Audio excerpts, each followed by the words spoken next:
T3, T4, TSH ഇതാണല്ലോ thyroid ഉള്ളവർ എപ്പോഴും സാധാരണയായിട്ട് ചെക്ക് ചെയ്യുന്ന ഒരു ബ്ലഡ് ടെസ്റ്റ്. നിങ്ങൾ എന്തെങ്കിലും ചിന്തിച്ചിട്ടുണ്ടോ? ഈ ഒരു ബ്ലഡ് ടെസ്റ്റ് ഇടയ്ക്കിടെ ചെക്ക് ചെയ്തിട്ടും നിങ്ങളുടെ തൈറോയ്ഡ് ഗ്രന്ഥിയിൽ എന്തെങ്കിലും ഒരു മാറ്റം ഉണ്ടായിട്ടുണ്ടോ? അതുപോലെ തൈറോയ്ഡ് ഹോർമോണിന്റെ ഡോസേജ് കുറയ്ക്കാൻ സാധിച്ചിട്ടുണ്ടോ?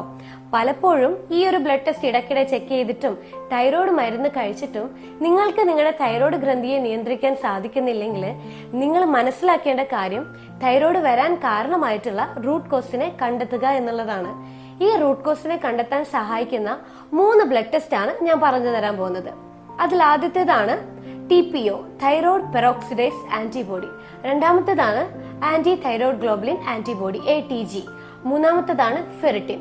ഈ 3 ബ്ലഡ് ടെസ്റ്റ് നിങ്ങൾ ചെക്ക് ചെയ്യുവാണെങ്കിൽ നിങ്ങൾക്ക് തൈറോയ്ഡ് വരാൻ കാരണമായിട്ടുള്ള റൂട്ട് കോസിനെ കണ്ടെത്താനും സാധിക്കും.